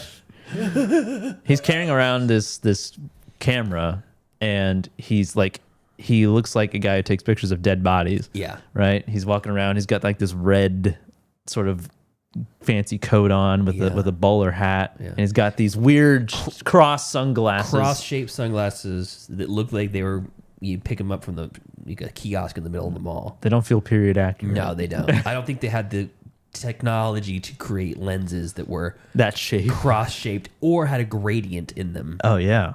Yeah, what the hell? It looks like it's something you get from Claire's or Spencer's Gifts or something. And yeah, he's like the photographer, and then he speaks, and it's like he's got no vocal cords. He's like a debarked dog. Yeah. He's like, "Hell's hot, Mary. You feel hot fire." It's very accurate, actually. Yeah. Very accurate. A little bit more like that. It's like that. It's like a smoker. It sounded like it hurt, but it's so comical. Yeah. Over the top. And that trailer gives you a good preview of like some of his iconic lines. There's a super cut out there I saw of all his most ridiculous lines from this movie. From this movie specifically? Yeah. I know he has a cut of like overall of his half of them could be from this movie. Yeah. If they updated it's like Wild at Heart and this. Yeah. But yeah, this movie's a Western. It feels like it's trying to be cooler than it is, and that trailer is a perfect indication of the quality of the movie you're gonna get. It has like this royalty-free trap song playing, edited to it. I feel like it was trying to be like The Harder They Fall, like really cool, but like halfway modern. Yeah, a little edgy. But everybody, like every woman that's cast in the movie looks like they are addicted to Instagram. I know, they have iPhone face. They have iPhone face. First thing I saw Stallone's daughter on screen. I'm like, she got iPhone face. Wait, is she in this? Yeah, that's the main chick who has no emotions. Really? That's her. That's crazy. There's one shot in this which I had to rewind it and watch twice. Oh, Scarlett Rose Stallone. Yeah, I watched it 3 times. I had to rewind it and watch it twice. Mm-hmm. It's at near the end of right before the climax, and they're all accepting their fate that they're probably gonna die. Yeah, and it cuts to her, and she's trying to give like an emotional face. God, yeah. And her eyes are like fluttering, and she just looks like she has to fart. And she's really, it's really bad. She doesn't, she does not have the ability to control her muscles in her face because of the Botox, so she can't feel anything or emote. Yeah, just primary for being an actress or an actor. This movie is so like just not good that most of the trivia has nothing to do with this movie. Oh, really? So, for example, in 2024, Heather Graham presented Nicolas Cage his Saturn Award for Best Actor in a Supporting Role for his performance as Dracula in Renfield. Okay. Nicolas Cage's third Western movie. Okay. Stephen Dorff's most critically acclaimed role was in Somewhere, directed by Sofia Coppola, who is Nicolas Cage's cousin. These are like 3 levels of removed from actually being about the movie. Nicolas Cage and Heather Graham were in Lovecraft adaptations. Oh, cool. Good trivia. I like how that one has 25 downvotes. I know. 11 people found this helpful. 25 people wanted to be burned to the ground. There's like maybe 1 or 2 that have to do with the actual movie, but this is very ungood. Definitely like one of the worst movies that I've seen. This doesn't even crack my like bottom 25, but it's bad. Like I don't have a running list of worst movies. The first one that comes to mind when I think of one of the worst movies I've seen is Caveman, and now this probably. Mine's Kicking It Old School, Jamie Kennedy. Oh, Scary Movie 5 now. Scary Movie 5 is in rarefied air. Yeah. Of that, yeah. But yeah, like this Vampire Boys 2. Oh God. This definitely like made me feel like for sure I hate this movie. And what point did you realize you hated this movie? I don't know. I feel like when Nicolas Cage, when Mad Genius Ben starts talking, that was a pretty good indicator of like the downhill trajectory. I could have used more of that, to be honest. It was like comic relief, but built into the rest of this movie, or honestly, the first shot of the movie, which feels like AI generated. I don't know. Like it's like this sort of cityscape. Like industrial revolution, right? Yeah. And it's like the first. It's from Canva. It's like it's like a gun battle happening inside this room, and it's like a parlor or something in a person's house. Like that's when he shoots the guy, and the guy's face catches on fire or something. Yeah. And then that's the guy who's kind of out for revenge. Mm-hmm. Like he's the guy with the eye patch, and turns out it's his brother. Was that supposed to be like a reveal? Yeah. Oh, okay. Well, not that there was his brother. Even it's kind of revealed halfway through, but that's actually his daughter. Oh, right. That telegram makes like no emotional change to the movie at all. I know. Yeah, I think the thing that really irritated me the most about this movie is not that like it's clear that they didn't know how to light a scene or characters. They didn't know how to shoot a scene without having like 20 cuts in it for apparently no purpose. It wasn't that. It wasn't the fact that there was maybe 2 competent actors in the whole movie. Actually, the first indicator that it was probably not going to be a great movie was the sheer amount of opening credits, studios. 9 studios. I counted it. Like just one after the other.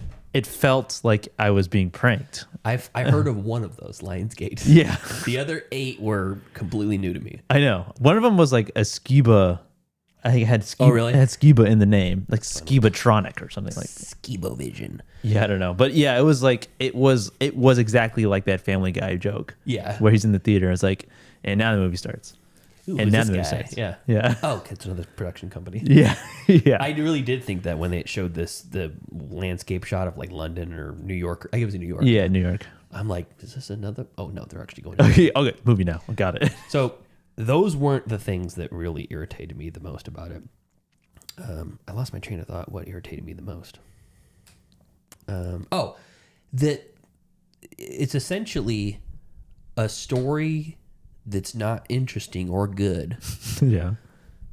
That's probably could be about, I don't know, 10 minutes worth of like runtime, bookended by gunfight after gunfight after gunfight that had no emotional stake and no relevance. The people who were part of the gunfight didn't matter. Yeah. It was like at some point, Stephen Dorff's character, he's like the main protagonist, basically. Kind of. He's one of the main protagonists. And at one point, he's like, we got to fight him back. And he kicks the doors open of the saloon or whatever. And he goes right into the middle of the street and starts shooting like with 2 hands like this. As there's like 10 guys out there, making him the easiest target. He's in the middle of with no cover. He went from a place where he had all this cover. He kicked out in dramatic fashion and started blowing people away. Like Danny DeVito. And anyways, I started blasting. Yeah. It was like that. But there was no consequence to that. Like it made none of the actions that these people, were doing had made any sense to the story. And it was like, okay, generic gunfight with literally masked goons that were like when they start going around and kind of for some reason the boss bad guy who's his brother was like, all right, hold up, hold your fire, let's give him a little bit of time to recover for some reason. And then so they start sneaking around and there's all these bad guys on the other side of the street and up in the tops of the buildings and stuff like that. And it's exactly like a video game, like they're NPCs in a video game. There's 2 guys that are literally patrolling like fucking guards to a castle, but it's a Western like village or whatever, Western town. Just a street. It's a street. So they're like patrolling a building which has no bearing. Yeah. They're like guarding this building where there's nothing inside of it. And there's a couple of guys that are warming their hands over a fire, like a barrel that has fire in it. And you're like, what the fuck are these guys doing? And they're like, he's taking them out one by one in dramatic fashion. Yeah. And there's a seemingly endless supply of bullets. At one point, they address the fact that they have almost no bullets left, and then the gunfight goes on for another 45 minutes. Hundreds of bullets are expelled from both sides. When they just said a second ago they only had about 36 rounds. It's like distractingly incompetent. It just makes no sense. Yeah. Like why should we even like bother trying to care about what's going on? Like the stakes of like the so-called stakes in the situation. And it did seem like there was a gunfight like every few minutes. There was a new gunfight in a new setting. It was designed for Gen Alpha. Yeah. It's like, hey, we gotta keep the audience engaged. Another gunfight. Bang bang. Yeah. Start shooting. Yeah.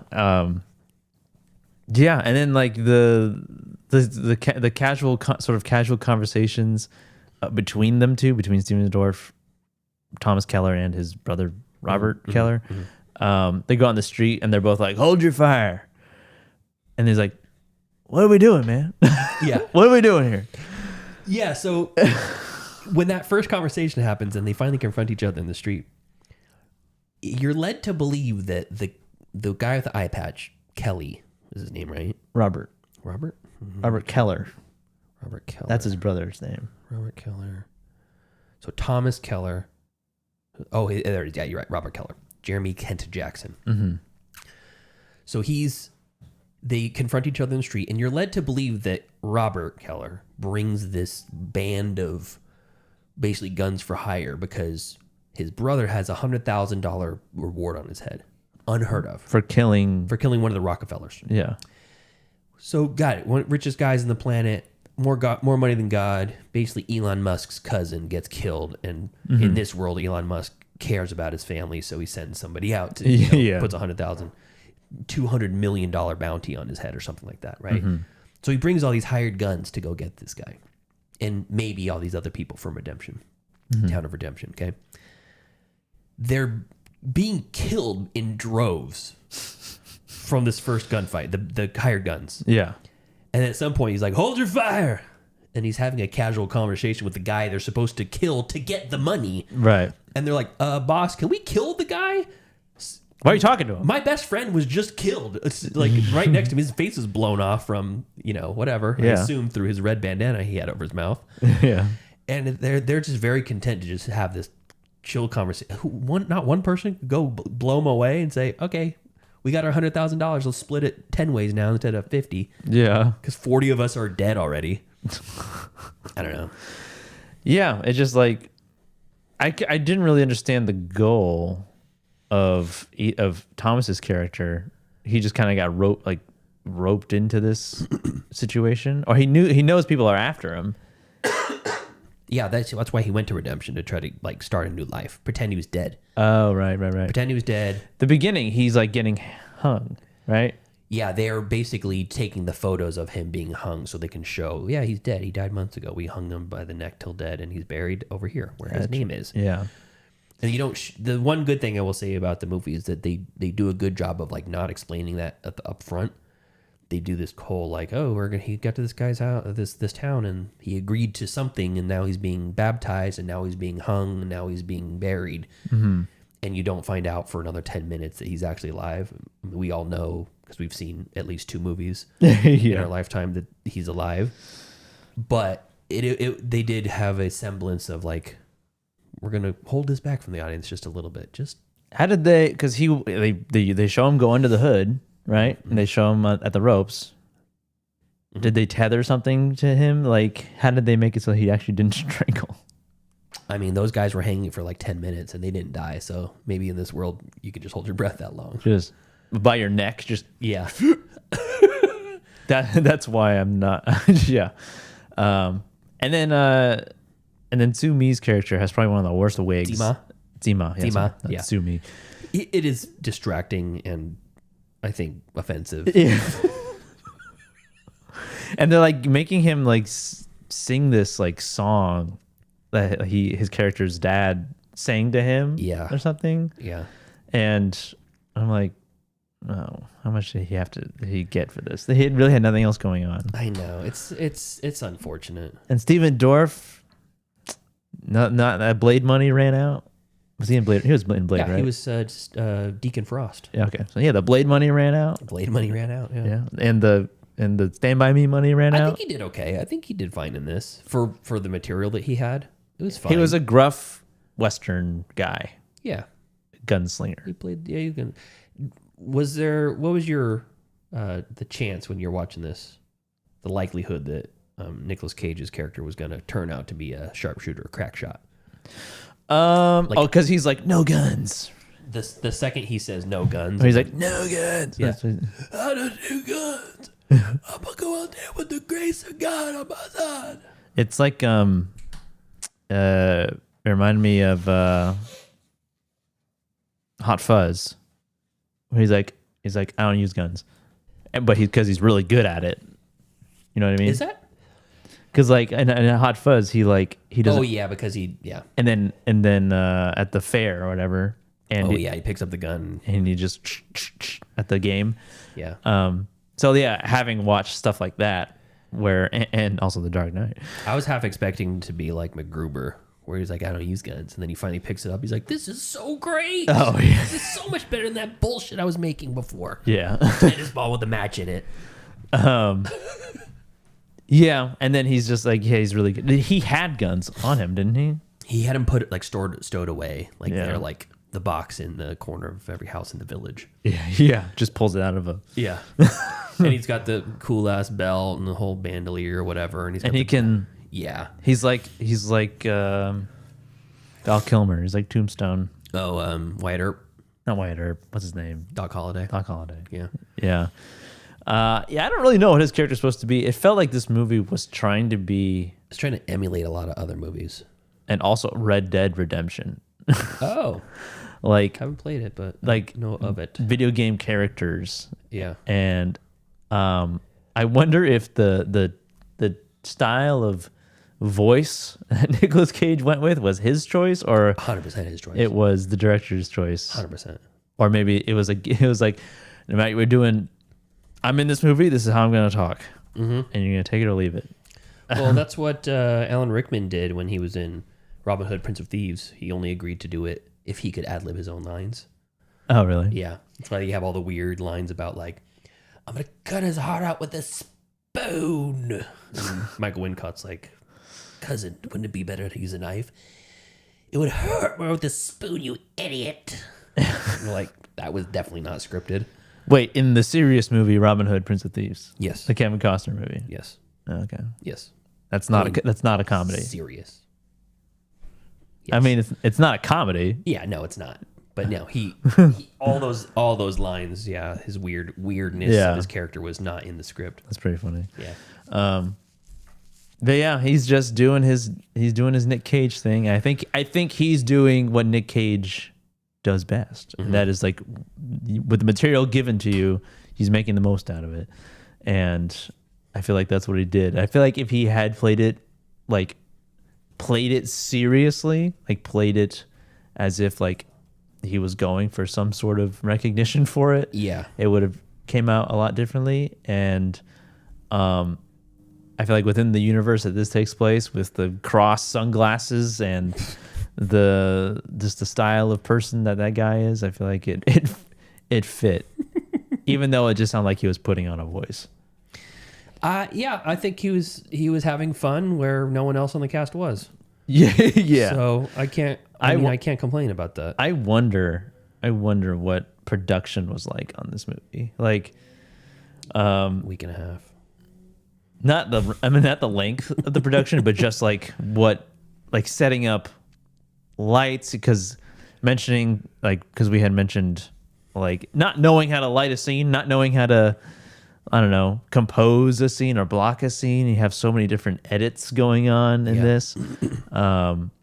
Like the fact that like the opening shot was like this, it felt like an AI rendering, but I'm not sure it was. Sure. I can't say whether or not, but the lightning storm or the thunderstorm going on while it's pouring rain, it felt like they were on a set where they had a rain machine and there was a light. There was a light rigged up to the lightning setting, and it feels like coming from the side instead of from above for some reason. Yeah, I mean, I don't know. I don't know who all those 8-9 studios gave this movie money. To be fair, they don't. Brian Skiba's track record up to this point has been about the same, though. Yeah, it's about 3.5 average. Most of his movies, and they keep giving him, they keep giving him opportunities. I mean, the thing is, like, who cares if you make a shitty movie? You're still making a movie. Yeah. You know, I don't think I couldn't make a better movie than that. I know you could. I couldn't. Well, I don't know. But a Western. Yeah. I mean, I couldn't, but I guess the point of it is, though, it's strange that it has Stephen Dorff, Heather Graham, and Nick Cage in it, and Zima. Yeah. So, like, it seems you're like, they got these people, which means they had to have some sort of a budget, and they still made this quality of movie, this caliber of movie. And that's the part that's surprising. There's a I know Nick Cage's name is associated with good movies and also shitty ass movies, but still, he has the range. He can do it. Somewhat related. So, Zima, right? That actor, like, I'm on a production right now. It's like in pre-production that's eventually going to shoot somewhat soon. I'm just like a second AC on that. I didn't sign an NDA, so I can say this. It is like an Asian American specific sort of story, like in Everything Everywhere, and they're trying to get Zima as an actor on it. Oh, cool! Along with Stephanie Hsu from Everything Everywhere. Nice, cool. That's cool. That'd be cool. And if he ends up being there, I'm going to ask him about Gunslingers. What was it like? Did they let you keep the wig? Yeah. Did you like wearing it? Did you make up that song, or was that something they gave you? Was that some fake like Asian story that they made up? Is that like a real thing? This dude, the dude's got a pedigree. Zima, he has 138 credits to his name. Obviously, Arrival. Yeah, The Kid Detective. I don't remember him in Kid Detective. He was the murdered student's parents. Oh, right, the dad. Right. Which is great because that's a role. Like there's some characters in that movie that are goofy, supposed to be goofy, and that's one that needs an emotional impact, and it worked. I think most people would probably think of him from Arrival, though, specifically. Yeah, that's usually what I think of instantly. But yeah, I feel like there's not a whole lot of redemption for this movie that I can think of. I'm trying to think. There's a whole subsection too about how they had like an underground getaway area. They had like tunnels dug in under the city. Oh yeah, and it's comically bad because they go down there. It's Jericho and Stallone's daughter, Jericho. They go down there and they like, all right, let's suit up, and they grab like guns or more. I don't know, more guns. But at some point, it looks over and they have like their stash of gold. I guess they're supposed to be gold nuggets, and it's just haphazardly strewn about in this underground cavern, not stored safely. Yeah, and there's chunks of what look like broken bricks, like a red brick. Take it and break it, like throw it on the ground. It breaks into like 10 chunks or whatever, and they just spray painted that gold. So it's like a huge fucking chunk of gold that's with very right angles on it. Like that would be hundreds of thousands of dollars back then. You know? And it's just chilling down. They're fine with it. Not in a case, not in a bag. Keep this for a rainy day. Yeah, jackpot. I always wondered in movies where there's like gold, jewels, diamonds, some sort of treasure involved. Yep. And like all these characters are after it. Even in video games where it's like a treasure, like you play like Uncharted, for example. Sure. And they're after the jewel of this. Yeah. Whatever, you know. And then there's like the villains, like the Nazis and stuff, like the Ark. Okay. Or the Holy Grail or whatever. And it's like, okay, once they have this thing, I know in like Indiana Jones, like the Holy Grail, the eternal youth or whatever. Eternal life. Yeah. Eternal life. But in other movies, where there's something like that, National Treasure, another Nicolas Cage movie. Sure. It's like they find this gold. What happens after? Yeah, how do they translate that into a better life for themselves? Yeah, how do they turn that into money? Like end of Goonies, when they get the little rubies that's gonna buy their house for them. It's like, we don't have to sell the house. I know the value of this is worth more than the house. Yeah, this one rock, and we got like 12 of them. I know. I assume they just sell them. To who? A jeweler? Jeweler, yeah. I've always wondered, like, that. We never see that. You go to Antwerp. That's where you sell diamonds. We never see that aspect of No, that's the boring part. But I want to know. Well, go watch Shin Godzilla. You know, that's like Is that a plot point in that movie? No, Shin Godzilla is essentially quietly. People don't talk about that movie in this aspect, but they always talk about how it's Godzilla, and you see all these iterations of him as he grows from like a grub to a weird baby lizard thing. Oh, it's a coming of age Godzilla movie. It is a coming of age Godzilla movie, and he takes on like 10 forms or 6 forms or something like that. But the true meaning of Shin Godzilla is how government bureaucracy and red tape prevent people from actually taking action when they need it. Because the entire movie, when it's not looking at Godzilla, it's meeting after meeting after meeting and committee after committee talking about what they're going to do to fight Godzilla and whose responsibility it is. And it's like, it's a lot of like conference rooms and government insides of government buildings. Sounds like a drama. Yeah, but it's kind of played comical and like ridiculous. Oh, okay. But it's like most of the movie is that, and you're like, I don't want to watch this. The logistic aspect of dealing with Godzilla. Correct. Yeah, it's like when people made fun of George Lucas for having so much, trade blockades, and they keep talking about Naboo is being starved out because there's a blockade on the trade routes. It's like, well, we're dealing with that shit in Hormuz, the Strait of Hormuz right now. Yeah.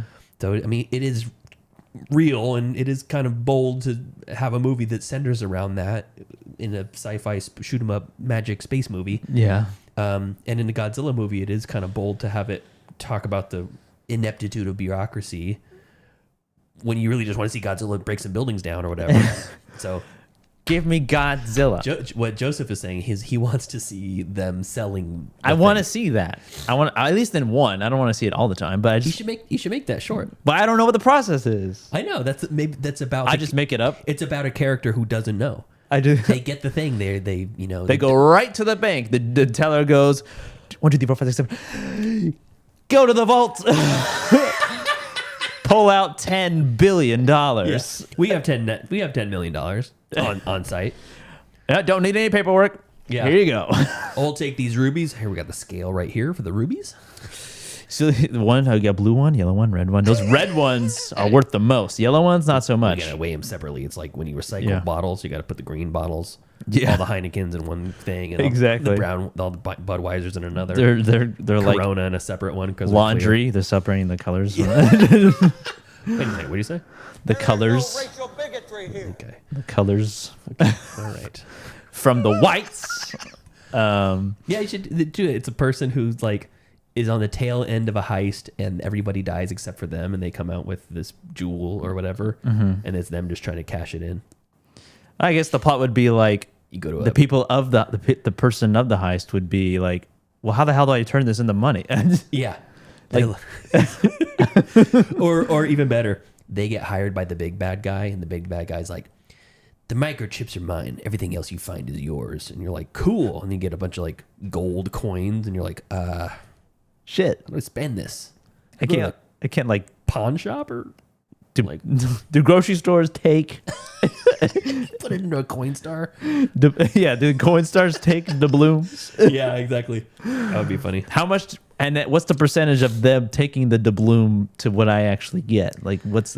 I can see it now. The scene. It's like a big triumphant thing where you're in the guy's like side. He's like, "We're gonna be rich." So two people. We're gonna be rich. You and I. We can retire with this. And then smash cut to them sitting at the bag of jewels on the coffee table, and they're both staring at it like, I don't know how do we get our money out of this?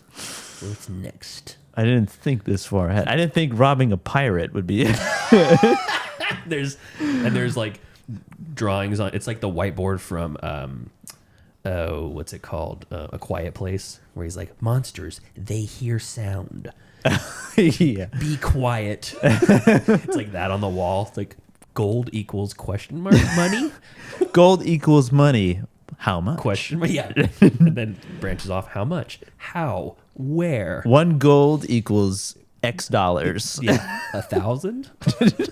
It's not like in Skyrim where you have 1 gold piece. You're like, here, I'm gonna pay you 10 gold for this. Yeah.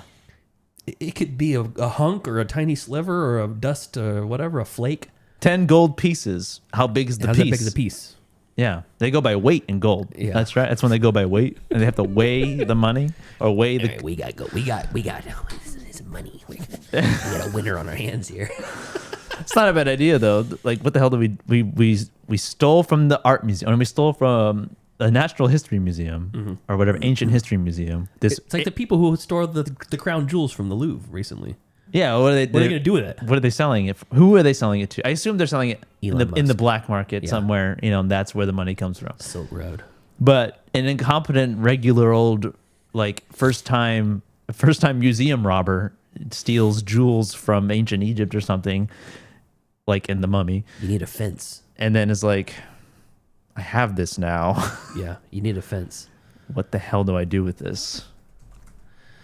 That'd be good though. That could be interesting. Anyway, Gunslingers. Is this the worst Nick Cage movie you've ever seen? Oh, the worst Nick Cage movie. It's worse than what's that Five Nights at Freddy's movie? Oh, it's Larry's Willy's Wonderland. Yeah, Willy's Wonderland. That one was a little better than this, even though Nicolas Cage had 0 lines in that movie. He didn't talk at all. That one was more disappointing because of what I feel like it could have been. Yeah. I would say coming into this, I would say probably Willy's Wonderland or Prisoners of the Ghostland. Mm-hmm. Weirdly, it has 2 movies that have land at the end. Oh yeah. But I feel like Prisoners of the Ghostland, like retroactively looking at it, was like it knew it was what it was trying to do, and it accomplished that. Yeah. Where this was not. Like it was shooting for the fences, and it did not get there. Shooting for the fences and at the fences. So many dead bodies at the end of that, just like laying on the ground, and like the whole like him, Jericho, that's his name, right? Yeah. Holding up the platform, and he's like, "Lord, help me, Lord, Jesus." Help me. There's no L in it. I know. Help me. It felt a little like appropriating. I don't know why, like a black ministry or something. But he was like, "Help me, Lord, help me." There was one funny line when the guy who's being hung is like, "Jesus Christ, would you fucking help him already?" Like talking to Jesus. I know, yeah. As he's being hung by the neck till dead. Yeah. He's still able to squeak out a one-liner. Yeah.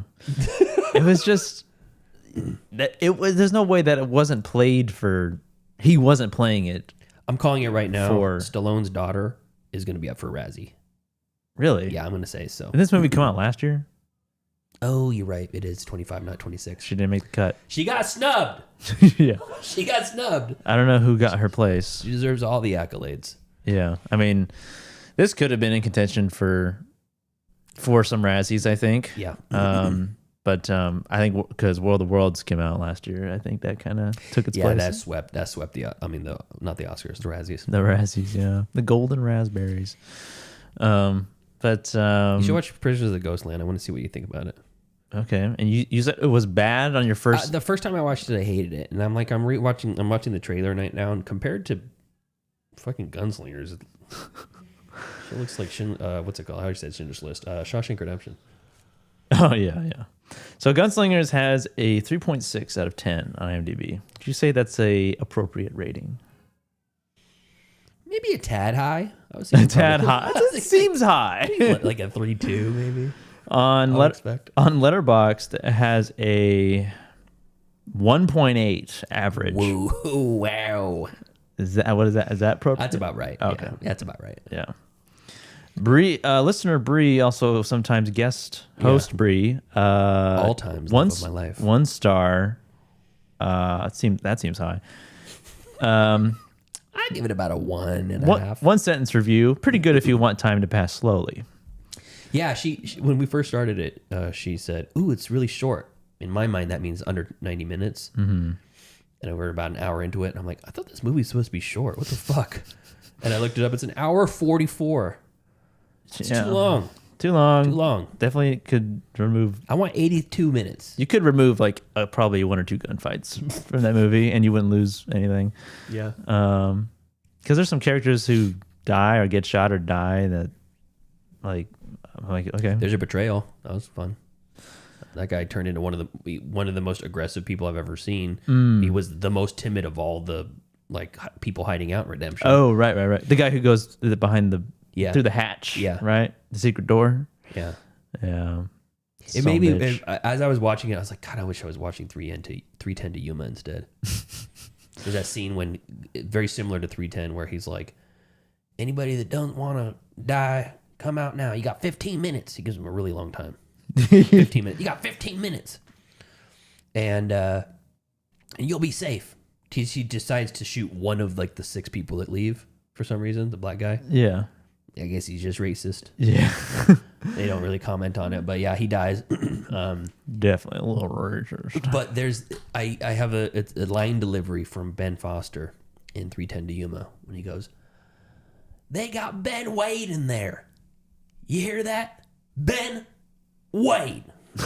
And then he offers $100 to anybody who kills someone in there in the building, and $500 to get Ben Wade out.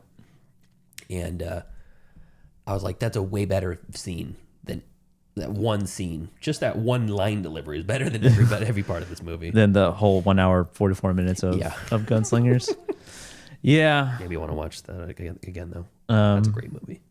But yeah, then it ends, and I don't know. I got nothing else. I have nothing else. The brother, he does kill his brother. He gets shot through the eye. Shoots through what's left of his eye. Yeah, and it wasn't him that shoots. It was somebody else. No, it was him. Was him? Mm-hmm. Oh yeah, it was. Okay, I was expecting. Jericho kills somebody who's gonna kill someone else. Like you forget. Like he got shot, but he was playing possum, and the guy comes up and is like, "I'm gonna need help with this body." Call an ambulance. And then not for me. Then he blows him away, and then you forget that Jericho's alive because looks dire. It looks like everyone's gonna die. Everyone's accepting their fate. You get that one great shot of Stallone's daughter, looking like she's constipated, and then Jericho comes out and kills somebody, and then saves the day. He helps Nick Cage, frail 70-year-old Nick Cage. He helps him raise up the platform. Who already says he's got a broken leg. Mm-hmm. And then he's immediately sprinting on it. Yeah. And he's this frail old man who's lifting 3 grown bodies and the floor of the gallows by himself. Help me!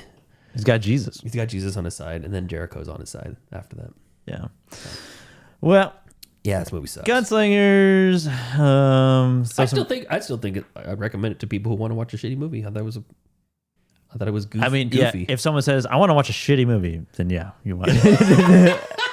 Then watch that one. If Nick Cage was not in it, though, like if his character was not in here, then no redeeming qualities. Like it's a waste of time. But with his character, you can at least go, what the fuck? What is that line delivery? It's definitely... Hot fire! Hell die, Barry. At some point, the subtitles can't even comprehend what he's saying. It just says inaudible. It's just... Yeah. Constantly out of breath. All right. Grades? D. D. Passing. Yeah, it's barely. Yeah, it's a pass. It's not quite an F, I guess. No, it's a D. Very few movies are F. Yeah. Yeah, I guess it's also a D. Javier gave The Godfather B-. So he'd probably give this one... He'd probably murder the director for this. That's his grade. I would kill him. I'm going to commit arson. Yeah. I'm going to kill you, Brian Skiba. I'm going to kill you, Skiba. She ski on my bot till I gunsling. She gun on my sling until I skiba. Anyway, the Gunslingers. That's it. What are we doing? What are we gonna do next week? Right? We Joseph and I, before the show started, we went through a few. We had the pizza story. Was that what it's called? Pizza movie. which is new, I guess. Yeah, Binge Lord Dan recommended that. Also, Pretty Lethal. Yep. Also recommended by Binge Lord Dan. Also new. Yeah, also new. And Crime 101. Of those three that just came out, that's got Chris Hemsworth, and Mark Ruffalo. Yeah. All streaming for free on like the standard services, Prime and Netflix. This one's on Netflix, I think, Crime 101. And a Prime or Netflix? Let me see. Crime 101. Stupid name. It's on one of them. I think it's I think it's the name of the freeway. 101. Oh. Still. I thought it was like a how-to crime. Yeah, me too. You're right. You're right. It's Prime. It's on Netflix. Crime is on Prime. But of the three of those movies that were kind of like up and just got released on streaming, that has the highest IMDb rating. And I just don't want to watch another stinker. So yeah, I might still watch Pretty Lethal. It sounds like something fun that me and Bree could watch together. Yeah. So next week we'll do that. Next week. Anything else? I have nothing else. Nope. That's it. Nope. Okay, cool. Thank you to our cool ass yard duties over on Patreon. That's Javier, Heather, Michael, and Chris. If you want to support us on the Patreon, you can do so at patreon.com/middleclassfilmclass, or just watch on the YouTube and share with a friend. Until next time. Thank you for joining us as we watch the certified B-movie classic Gunslingers from director-writer Brian Skiba. Follow us on Facebook, facebook.com/MCFC podcast, and send us an email, mcfcpodcast@gmail.com. And follow us on Instagram and on TikTok at Middle Class Film Class, and on Twitter at Podcast MCFC. Next week, we're watching Crime 101, which is streaming on Amazon Prime. So watch that ahead of time if you want to get in on it. And you can join us live next Saturday or midday. See you next time. See ya.